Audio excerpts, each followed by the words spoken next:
നമസ്കാരം, ഞാൻ ഡോക്ടർ ഭാഗ്യ, QNB health കെയറിലെ Ayurveda ഡോക്ടറാണ്.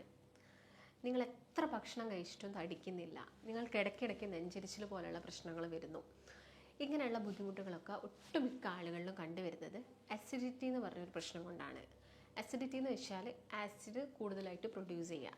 എന്നിട്ട് എന്ത് ചെയ്യുന്നു, നമുക്ക് നല്ല വിശപ്പുണ്ടാവും, നന്നായിട്ട് നമ്മൾ ഭക്ഷണം കഴിക്കുന്നുണ്ടാവും, പക്ഷെ നമ്മുടെ ശരീരത്തിലോട്ട് പ്രോപ്പറായിട്ട് അത് എത്തുന്നില്ല. അതില്ലെങ്കിൽ പ്രോപ്പർ ന്യൂട്രിയൻസ് ഒന്നും നമ്മുടെ ബോഡിയിൽ അബ്സോർപ്ഷൻ നടക്കുന്നില്ല. ഇങ്ങനെയാണ് അസിഡിറ്റി ഉള്ള ആളുകൾ പൊതുവെ കാണിക്കുന്ന പ്രശ്നങ്ങൾ. അപ്പം ഇങ്ങനെയുള്ളവരിൽ മൈഗ്രെയിൻ, തലവേദനയും വളരെ കോമൺ ആയിട്ട് കണ്ടുവരാറുണ്ട്. അപ്പം ആസിഡിൻ്റെ ഒരു ഫോർമേഷൻ നോക്കുകയാണെങ്കിൽ അത് രണ്ട് രീതിയിൽ കാണിക്കാം. ഒന്ന് ഹൈപ്പർ അസിഡിക് ആയിട്ടും കാണിക്കാം, അല്ലെങ്കിൽ ഹൈപ്പോ അസിഡിക്, ആസിഡ് കുറഞ്ഞിട്ടും ആസിഡ് കൂടിയിട്ടും. ഇതിൽ ഈ ഒരു ഞാനിപ്പം പറയുന്ന കണ്ടീഷൻ ഹൈപ്പർ അസിഡിക് ആവുന്ന സമയത്താണ് കൂടുതൽ ആസിഡ് പ്രൊഡ്യൂസ് ചെയ്യുന്നു, പെട്ടെന്ന് നിങ്ങൾ കഴിക്കുന്ന ഭക്ഷണമൊക്കെ ഡൈജസ്റ്റ് ആവുന്നു, സ്റ്റിൽ വീണ്ടും ആസിഡ് അവിടെ കിടക്കുന്നത് കൊണ്ട് തന്നെ ഈ ന്യൂട്രിയൻസിൻ്റെ അബ്സോർപ്ഷൻ ഒന്നും ശരീരത്തിൽ പ്രോപ്പറായിട്ട് നടക്കുന്നില്ല. അപ്പം ഇങ്ങനെയുള്ള ആളുകളിലാണ് എന്ത് സംഭവിക്കുന്നത്, ഈ നെഞ്ചരിച്ചിൽ വരിക, പുളിച്ച് തേട്ടിയിട്ട് വരിക.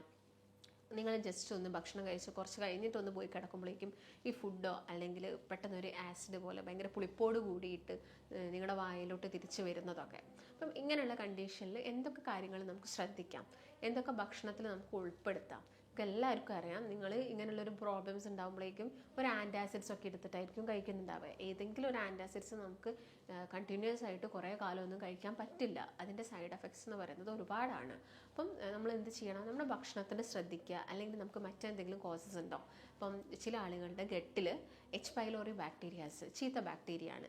ഈ ഒരു ഹെലിക്കോബാക്ടർ പൈലോറി ബാക്ടീരിയസ് കൂടുതലായിട്ട് കഴിഞ്ഞാൽ നിങ്ങൾക്ക് ഈ ഒരു അസിഡിക് പ്രോബ്ലംസ് ഉണ്ടാവാനുള്ള ചാൻസസ് കൂടുതലാണ്. അപ്പം അത് കൂടാതെ നോക്കേണ്ടത് നിങ്ങളുടെ ഡ്യൂട്ടിയാണ്. അപ്പം എന്ത് ചെയ്യണം, നിങ്ങൾ ഇടയ്ക്കിടയ്ക്ക് ഇങ്ങനെ അസിഡിക് പ്രോബ്ലംസ് ഒക്കെ ഉണ്ടെങ്കിൽ എന്ത് ചെയ്യുക, ജസ്റ്റ് ഒന്ന് ചെക്കപ്പ് ചെയ്യുക. ഒരു എൻഡോസ്കോപ്പി ഒക്കെ ഒന്ന് ചെയ്യുന്നത് നല്ലതാണ്. ഈ അസിഡിക് പ്രോബ്ലംസ് നിങ്ങളിങ്ങനെ വേട്ടയാടിക്കൊണ്ടിരിക്കുന്നുണ്ടെങ്കിൽ, അല്ലാതെ എപ്പോഴെങ്കിലുമൊക്കെ ജസ്റ്റ് വരുന്നത് കോമൺ ആയിട്ടുള്ള കാര്യങ്ങളാണ്. പക്ഷെ എപ്പോഴും വരുന്നു, ഞാൻ ഈ പറഞ്ഞ പോലെ നന്നായിട്ട് ഫുഡ് കഴിക്കുന്നുണ്ട്, പക്ഷെ എന്തായിരിക്കും ഒരു മെഷർമെൻറ്റ്സിൽ നിന്ന് അവരുടെ വെയിറ്റ് ഒട്ടും കൂടുന്നില്ല, ഈ ഒരു രീതിയിലൊക്കെ നിൽക്കുന്നുണ്ടെങ്കിലാണ് നിങ്ങൾ ഒരു ഡോക്ടറിൻ്റെ നിർദ്ദേശം എടുക്കേണ്ടത്. അതുപോലെ തന്നെ നിങ്ങൾക്ക് മൈഗ്രെയിൻ ഹെഡേക്ക് ഇടയ്ക്കിടയ്ക്ക് വരുന്നു, നിങ്ങൾ എപ്പോഴും അതിങ്ങനെ വന്നുകൊണ്ടിരിക്കുന്നു. അപ്പം അതെല്ലാം തന്നെ ഒരാളെ സംബന്ധിച്ചിടത്തോളം ഭയങ്കര ബുദ്ധിമുട്ടുള്ള കാര്യങ്ങളാണ്. അപ്പം അതൊക്കെ ഒന്ന് ശ്രദ്ധിച്ചിട്ട് പ്രോപ്പറായിട്ടുള്ള ട്രീറ്റ്മെൻറ്റ് എടുക്കുക. അപ്പോൾ നമുക്ക് എന്തൊക്കെ കാര്യങ്ങൾ ഭക്ഷണത്തിൽ ഉൾപ്പെടുത്താമെന്ന് നോക്കാം. അപ്പോൾ ഇപ്പം ഈ ഒരു കാലഘട്ടത്തിൽ നമ്മുടെ ലൈഫ് സ്റ്റൈൽ ചേഞ്ചസ് ആണല്ലോ ഇങ്ങനെയുള്ള പ്രശ്നങ്ങൾ ഉണ്ടാക്കുന്നത്. അപ്പോൾ ലൈഫ് സ്റ്റൈലിൽ മോഡിഫിക്കേഷൻസ് വരുത്തുക എന്നുള്ളതാണ്. അപ്പം നിങ്ങളെല്ലാവരും തന്നെ രാവിലെ എണീറ്റ് കഴിഞ്ഞാൽ കുറച്ച് ബോഡി സ്ട്രെച്ചസ് ഒക്കെ നിങ്ങൾ ബെഡിൽ നിന്ന് തന്നെ, നിങ്ങൾ എഴുന്നേൽച്ച് പോകുന്നതിന് മുൻപായിട്ട് തന്നെ നിങ്ങൾക്ക് ബെഡിൽ നിന്ന് തന്നെ കുറച്ച് ബോഡി സ്ട്രെച്ചസ് ഒക്കെ ചെയ്യുന്നത് നല്ലതാണ്.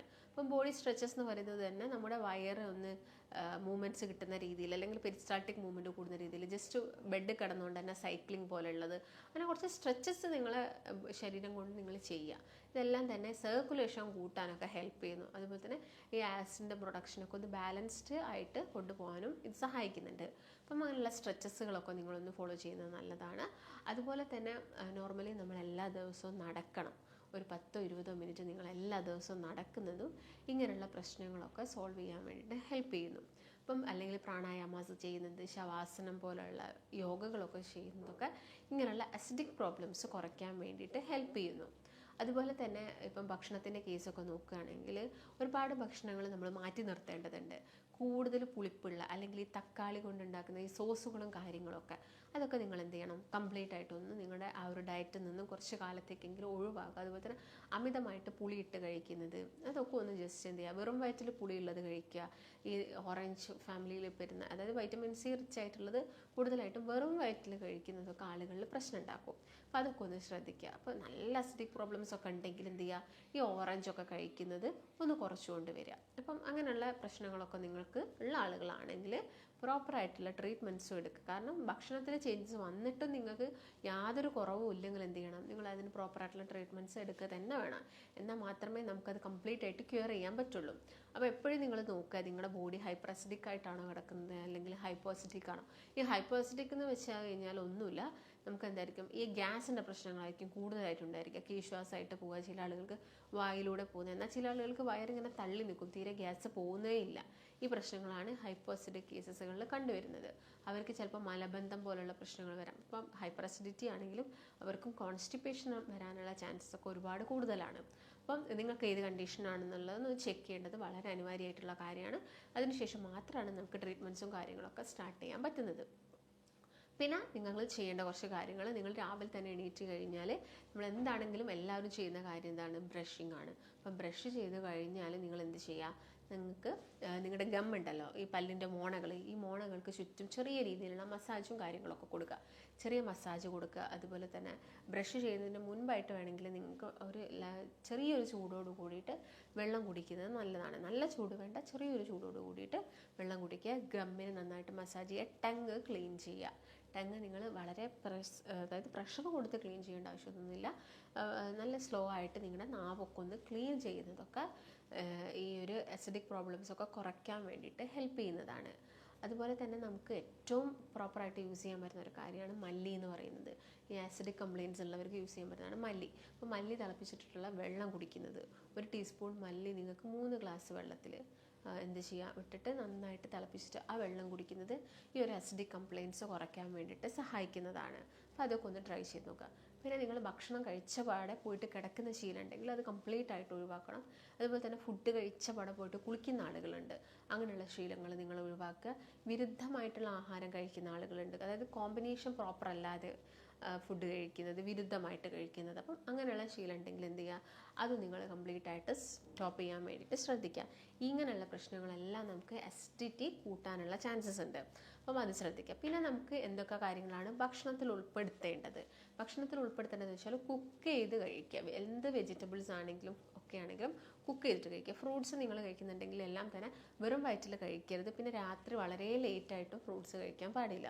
അപ്പോൾ അത് നിങ്ങളത് ഇൻ ബിറ്റ്വീൻ മീൽസ്, ഏതെങ്കിലും 2 മീൽസിനിടയിലായിട്ട് നിങ്ങൾ ഫ്രൂട്ട്സ് ഒക്കെ കട്ട് ചെയ്തിട്ട് കഴിക്കാൻ വേണ്ടി ശ്രദ്ധിക്കുക. പിന്നെ വെള്ളം കുടിക്കുന്ന സമയത്ത് എപ്പോഴും ഒരു ഇളം ചൂടോട് കൂടിയിട്ടുള്ള വെള്ളം, വളരെ തണുത്ത വെള്ളം കുടിക്കരുത്, നല്ല ചൂടുള്ള വെള്ളം കുടിക്കരുത്.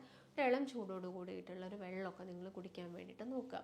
അതുപോലെ തന്നെ നിങ്ങൾക്ക് കഴിക്കാൻ പറ്റുന്ന ഒന്നാണ് തേങ്ങാവെള്ളം. തേങ്ങാവെള്ളം എന്ന് പറയുന്നത് നമുക്ക് നല്ലതാണ്. ഈ ഒരു അസിഡിക് പ്രോബ്ലംസ് അല്ലെങ്കിൽ ഈ ഒരു ആസിഡിനെ ന്യൂട്രലൈസ് ചെയ്യാൻ വേണ്ടിയിട്ട് ഹെൽപ്പ് ചെയ്യുന്നതാണ് കരിക്കൻ വെള്ളം അല്ലെങ്കിൽ തേങ്ങാവെള്ളമൊക്കെ. ഇതിൻ്റെ അകത്ത് ഇലക്ട്രോലൈറ്റ്സ് കൂടുതലാണ്, അതുപോലെ തന്നെ പൊട്ടാസ്യം ഒക്കെ കൂടുതലാണ്. അപ്പം ഇത് കൂടുതലായതുകൊണ്ട് തന്നെ ഇത് ആസിഡിനെ ബാലൻസ് ചെയ്യാൻ സഹായിക്കുന്നു. അപ്പം അത് കിട്ടുന്നുണ്ടെങ്കിൽ നിങ്ങൾ അതൊന്ന് കുടിക്കുക. അതുപോലെ തന്നെ ആയുർവേദത്തിൻ്റെ കേസ് നോക്കുകയാണെങ്കിൽ ആയുർവേദത്തിൽ അസിഡിക് പ്രോബ്ലംസ് കുറയ്ക്കാൻ അല്ലെങ്കിൽ ശരീരത്തിൽ പിത്തം കൂടുന്നത് കുറയ്ക്കാൻ വളരെ എഫക്റ്റീവായിട്ടുള്ള ഒന്നാണ് അവിപത്തികര ചൂർണ്ണം.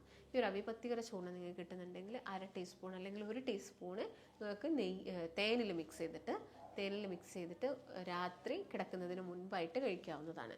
ഇതും നിങ്ങൾക്ക് അസിഡിക് പ്രോബ്ലംസ് കുറയ്ക്കാൻ സഹായിക്കുന്നു. അപ്പോൾ മെയിനായിട്ട് നിങ്ങൾ ഇക്കാര്യങ്ങളൊക്കെയാണ് ശ്രദ്ധിക്കേണ്ടത്. എക്സസൈസ് ചെയ്യണം, എല്ലാ ദിവസവും എക്സസൈസ് ചെയ്യണം. പെരിസ്റ്റാൾട്ടിക് മൂവ്മെൻറ്റ് ഒക്കെ ഓക്കെ ആവണം. പിന്നെ നിങ്ങൾ ചെയ്യേണ്ട കാര്യം ചെക്കപ്പ് നടത്തുക. നിങ്ങൾക്ക് ബോഡി ചെക്കപ്പ് നടത്തിയിട്ട് ലിവർ ഓക്കെ ആണോ, LFT ചെയ്തിട്ട് നമുക്ക് ലിവർ സംബന്ധമായിട്ടുള്ള അസുഖങ്ങളുണ്ടെങ്കിലും ഇടയ്ക്കിടയ്ക്ക് നമുക്ക് കുളിച്ച് തേട്ടിയിട്ട് വരും, അല്ലെങ്കിൽ രാവിലെയൊക്കെ ഈ ഓക്കാനം, ഛർദി ഇതൊക്കെ നല്ല കൂടുതലായിരിക്കും. അപ്പം അങ്ങനെ എന്തെങ്കിലും പ്രശ്നങ്ങളുണ്ടോ എന്നത് ചെക്ക് ചെയ്യുന്നത് നല്ലതാണ്. അപ്പോൾ ഞാൻ നേരത്തെ പറഞ്ഞ പോലെ തന്നെ ഒന്ന് LFT ഒക്കെ ചെയ്തിട്ട് ലിവറിൻ്റെ ഫങ്ഷൻസ് ഒക്കെ ഓക്കെ ആണെന്ന് നോക്കുക. എൻഡോസ്കോപ്പി ചെയ്തിട്ട് H. പൈലോറി ബാക്ടീരിയാസിൻ്റെ പ്രസൻസ് ഉണ്ട് എന്നുള്ളൊരു കാര്യമൊക്കെ മനസ്സിലാക്കുക. അപ്പം ഇത് മെയിനായിട്ട് ശ്രദ്ധിക്കുകയാണെങ്കിൽ നമുക്ക് ഈ ഒരു അസിഡിക് പ്രോബ്ലംസും കാര്യങ്ങളൊക്കെ എന്ത് ചെയ്യാൻ പറ്റും, വളരെ നോർമലായിട്ട് കൊണ്ടുവരാൻ വേണ്ടിയിട്ട് സാധിക്കും. അതുപോലെ തന്നെ ഇപ്പോൾ നോൺ വെജ് കഴിച്ച് കഴിഞ്ഞാൽ ചില ആളുകൾക്ക് അസിഡിറ്റി വരാറുണ്ട്, ബീഫ് മട്ടനൊക്കെ കഴിച്ച് കഴിഞ്ഞാൽ. അപ്പോൾ അതെന്ത് ചെയ്യുക, അതിൻ്റെ ഉപയോഗമൊക്കെ ഒന്ന് കുറയ്ക്കുക. ലീൻ മീറ്റ്, ചിക്കൻ നിങ്ങൾക്ക് എപ്പോഴെങ്കിലുമൊക്കെ കഴിക്കുക. അത് കഴിക്കുന്ന സമയത്ത് ശ്രദ്ധിക്കുന്നത് കൂടുതൽ സ്പൈസസ് ആഡ് ചെയ്യാതിരിക്കുക. സ്പൈസസ് കുറച്ചുണ്ട്, എരിവ്, പുളി, ഉപ്പ് ഇതൊക്കെ ഒരു മിനിമൽ ക്വാണ്ടിറ്റിയിൽ മാത്രം യൂസ് ചെയ്യുക, കൂടുതലാവാതിരിക്കുക. വിനെഗറി പോലെയുള്ളതൊക്കെ, അച്ചാർ കൂടുതലായിട്ട് കഴിക്കുന്ന ആളുകളുണ്ട്, ഈ അച്ചാർ, പപ്പടം ഇതിൻ്റെയൊക്കെ ഉപയോഗം എന്ത് ചെയ്യുക, പരമാവധി കുറച്ചുകൊണ്ട് വരിക. അപ്പോൾ ഇങ്ങനെയുള്ള കാര്യങ്ങളൊക്കെയാണ് നിങ്ങൾ മെയിനായിട്ടും ശ്രദ്ധിക്കേണ്ടത്. കാരണം നമുക്ക് ചിലപ്പം ഈ അൾസറും കാര്യങ്ങളൊക്കെ വരുന്നത് ഈ അസിഡിറ്റി കൂടുന്ന സമയത്ത് നമുക്ക് അൾസേഴ്സ് വരാനുള്ള ചാൻസസ് ഉണ്ട്. അതുപോലെ തന്നെ ചില ആളുകൾക്ക് വായ നിറച്ചും വായ്പുണ്ണ് പോലെ കണ്ടുവരാനൊക്കെ ഉള്ള ചാൻസസ് ഉണ്ട്. അപ്പോൾ ഇതൊക്കെ നമ്മുടെ ഗട്ടുമായിട്ട് റിലേറ്റഡ് ആണ്. അപ്പോൾ നിങ്ങളുടെ ഗട്ട് ഹെൽത്ത് പ്രോപ്പർ ആക്കുക എന്നുള്ളതാണ്. നല്ല ഫൈബേഴ്സ് കഴിക്കുക, നല്ല പ്രോബയോട്ടിക്സ് എടുക്കുക. നല്ല ഫൈബേഴ്സ് എന്ന് പറയുമ്പോൾ നമുക്ക് ഈ വാഴപ്പിണ്ടി, അതുപോലെ തന്നെ വാഴയുടെ തട്ട കഴിക്കാം. അതുപോലെ തന്നെ വെജിറ്റബിൾസും ഫ്രൂട്ട്സിലൊക്കെ കൂടുതൽ നാരുകളുള്ളത് സെലക്ട് ചെയ്തിട്ട് കഴിക്കാൻ വേണ്ടിയിട്ട് നോക്കുക. പാഷൻ ഫ്രൂട്ട് കിട്ടുന്നുണ്ടെങ്കിൽ നിങ്ങൾ പാഷൻ ഫ്രൂട്ട് കഴിക്കാൻ വേണ്ടിയിട്ട് നോക്കുക. അപ്പോൾ ഇങ്ങനെയുള്ള കാര്യങ്ങളൊക്കെ എന്ത് ചെയ്യുക, ഒന്ന് നിങ്ങളുടെ ഡയറ്റിലൊന്ന് ഉൾപ്പെടുത്തി നോക്കാം. അപ്പം തന്നെ നിങ്ങൾക്ക് ഈ വരുന്ന ഹൈപ്പർ അസിഡിക് കംപ്ലയിൻസും കാര്യങ്ങളൊക്കെ നമുക്ക് കുറച്ചെടുക്കാൻ സാധിക്കും. എന്നിട്ടും കുറയുന്നില്ലെങ്കിൽ മാത്രം നമുക്ക് മെഡിക്കേഷൻസ് തുടങ്ങിയാൽ മതി. അതുപോലെ തന്നെ ഈ ടെസ്റ്റുകളൊക്കെ ഒന്ന് ചെയ്ത് നോക്കുക, എന്തെങ്കിലും ബുദ്ധിമുട്ടുണ്ടോ എന്നറിയാൻ വേണ്ടിയിട്ട്. അപ്പോൾ ഈ കാര്യങ്ങളൊക്കെ നിങ്ങൾ ശ്രദ്ധിക്കുകയാണെങ്കിൽ നിങ്ങൾക്ക് അസിഡിക് കംപ്ലയിൻസ് ഒക്കെ കുറച്ചെടുക്കാനും സാധിക്കും. പിന്നെ അതുമൂലം ഉണ്ടാകുന്ന ബുദ്ധിമുട്ടുകൾ കുറയുക, പെട്ടെന്ന് തന്നെ ശരീരത്തിലോട്ട് വൈറ്റമിൻസിൻ്റെയും ന്യൂട്രിയൻസിൻ്റെയും ഒക്കെ അബ്സോർപ്ഷൻ നടക്കുകയും ഇപ്പോൾ ബോഡിക്ക് പ്രോപ്പറായിട്ടുള്ള വെയിറ്റ് കൂടുകയൊക്കെ ചെയ്തോളും. ഞാൻ നേരത്തെ പറഞ്ഞ പോലെ തന്നെ ഇതിനെക്കുറിച്ച് നിങ്ങൾക്ക് കൂടുതലായിട്ട് അറിയാനോ അല്ലെങ്കിൽ എത്ര ഭക്ഷണം ശ്രദ്ധിച്ചിട്ടും ഇത് മാറുന്നില്ലെങ്കിൽ അപ്പോൾ ചിലപ്പോൾ നമ്മൾ മെഡിസിൻസ് കഴിക്കേണ്ടി വരും. അങ്ങനെ ഒരു സ്റ്റേജൊക്കെ എത്തുന്ന ആളുകളാണെങ്കിൽ നിങ്ങൾക്ക് താഴെ കാണുന്ന നമ്പറിൽ കോൺടാക്ട് ചെയ്യാവുന്നതാണ്. നമുക്ക് മറ്റൊരു നല്ല ഹെൽത്ത് ടോപ്പിക്കുമായിട്ട് വീണ്ടും കാണാം. നന്ദി.